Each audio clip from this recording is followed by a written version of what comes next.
Ya, kita bertemu lagi di dalam video pembahasan mengenai memahami perjanjian baru. Dan kali ini kita akan membicarakan mengenai beberapa tulisan di dalam Alkitab yang disebut sebagai surat-surat penjara.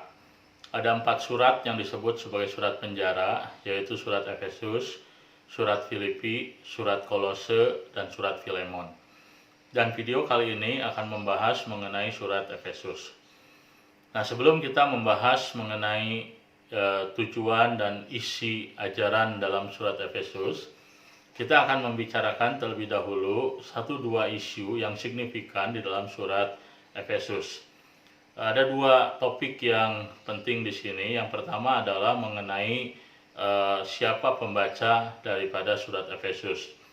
Nah, persoalan yang kita yang ada adalah bahwa di dalam beberapa salinan naskah kuno, istilah kepada jemaat Efesus itu tidak ada.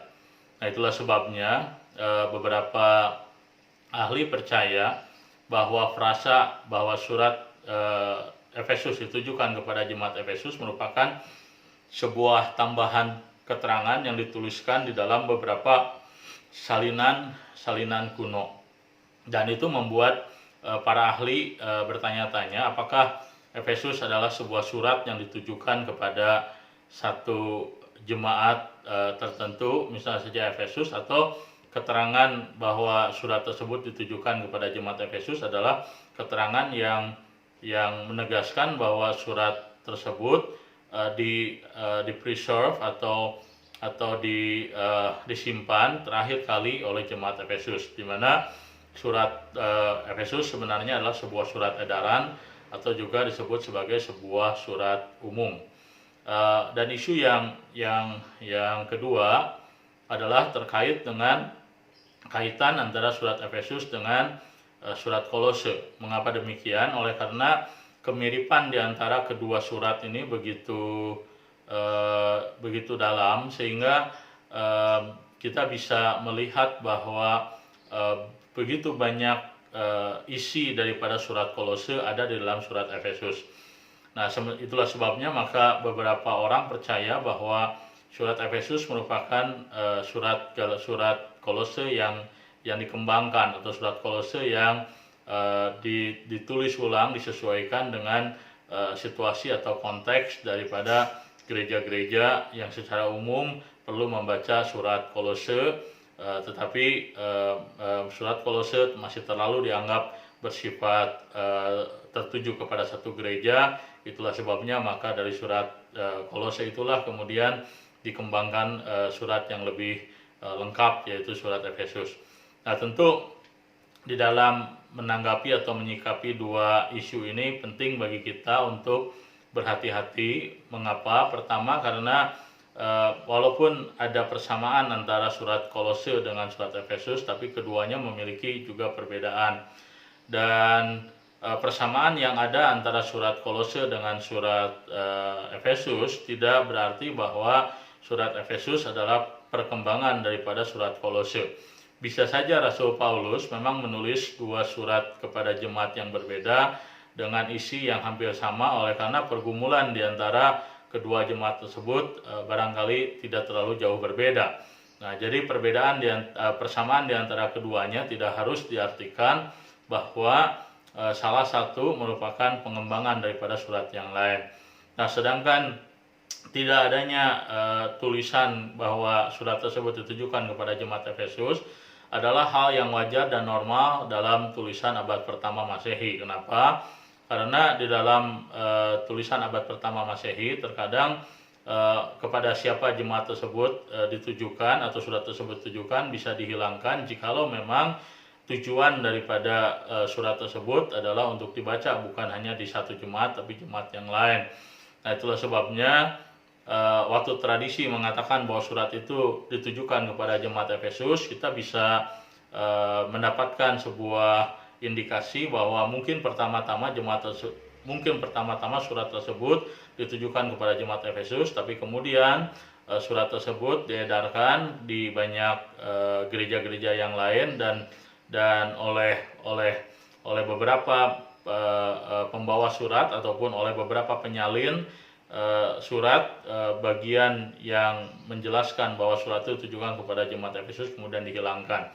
Nah, jadi tidak berarti bahwa surat yang tidak ada kepada siapa, tidak ada keterangan kepada siapa surat tersebut ditujukan berarti bahwa surat tersebut adalah surat edaran. Bisa saja surat tersebut awalnya ditujukan kepada satu jemaat, tapi kemudian diedarkan ke jemaat-jemaat lain seperti kebiasaan dari orang-orang Kristen pada abad pertama Masehi.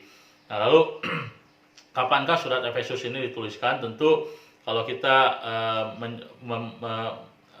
kita melihat mengenai sejarah daripada pemenjaraan Paulus, maka kita dapat memperkirakan bahwa Rasul Paulus kemungkinan besar dia dipenjarakan sekitar tahun 55 sampai dengan tahun 57 sampai dengan tahun 60. Di sana Rasul Paulus mengalami beberapa kali pemenjaraan dan sangat memungkinkan bahwa surat ini ditulis di jelang waktu tersebut.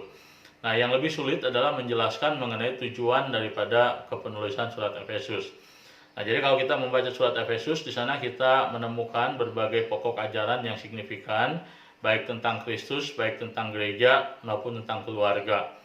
Nah, tetapi beberapa ahli percaya bahwa surat Efesus sesungguhnya dituliskan untuk menolong jemaat Efesus atau menolong jemaat-jemaat mengerti implikasi dari karya Kristus dalam keluarga, baik keluarga Allah dalam hal ini gereja maupun keluarga setiap orang percaya.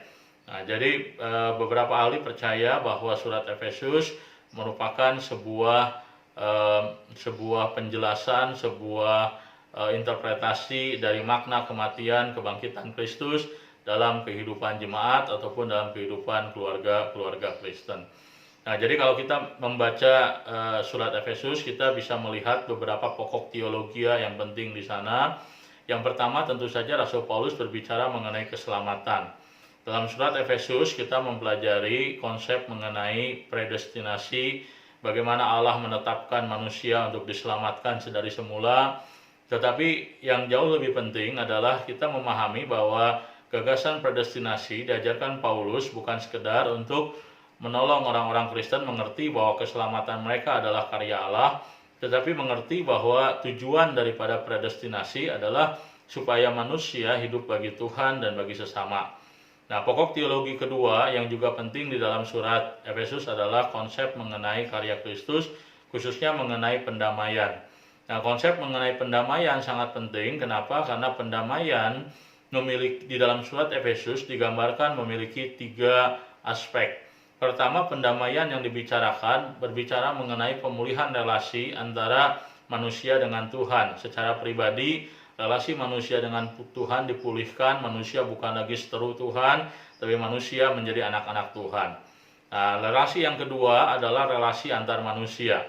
Nah, relasi antar manusia, relasi antara orang tua dengan anak, relasi antara suami dan istri, relasi antara seorang dengan yang lain, antara jemaat Yahudi dengan jemaat non-Yahudi. Nah, itu harus juga mengalami pemulihan oleh karena dampak pendamaian yang Tuhan kerjakan dalam kehidupan orang percaya. Dan bentuk pendamaian yang ketiga yang signifikan di dalam tulisan Rasul Paulus adalah pendamaian yang bersifat kosmis. Karena Rasul Paulus menegaskan di dalam surat Efesus bahwa ada sebuah rahasia yang signifikan yang dinyatakan Allah kepada umat Tuhan, bahwa di dalam Kristus langit dan bumi akan dipersatukan, bahwa langit dan bumi akan kembali menjadi langit dan bumi akan bertemu di dalam Kristus. Nah, ini adalah sebuah rekonsiliasi kosmis, bagaimana bumi ini pada akhirnya akan merepresentasikan sepenuhnya kerajaan Allah satu hari kelak, tapi sudah diawali sejak Yesus datang ke dalam dunia. Dan pokok ajaran yang ketiga yang sangat penting di dalam surat Efesus adalah mengenai relasi antara umat Tuhan, khususnya di dalam gereja dan dalam hal keluarga. Nah, Rasul Paulus menegaskan pentingnya unity di dalam gereja. Dan untuk bisa menghasilkan unity di dalam gereja, maka Tuhan mengaruniakan kepada orang percaya, kepada gereja Roh Kudus. Nah, Roh Kudus itulah yang menyatukan, yang mempersatukan gereja. Nah, di satu sisi yang lain, sangat juga penting bagi Rasul Paulus adalah karya Kristus dalam kehidupan orang-orang percaya, khususnya dalam keluarga-keluarga Kristen. Nah, kehadiran Roh Kudus, kehadiran Kristus dalam keluarga-keluarga Kristen seharusnya membuat keluarga-keluarga Kristen menjadi keluarga yang bertumbuh, yang menjadi saksi, mencerminkan relasi yang indah antara Tuhan dengan jemaat Tuhan. Nah, itulah beberapa pokok ajaran yang disampaikan oleh Rasul Paulus di dalam jemaat Efesus. Surat ini sangat signifikan, sangat penting menekankan baik ajaran yang benar mengenai gereja maupun ajaran yang benar mengenai keluarga. Saya berdoa pelajaran kita hari ini boleh menjadi berkat bagi kita sekalian. Tuhan memberkati.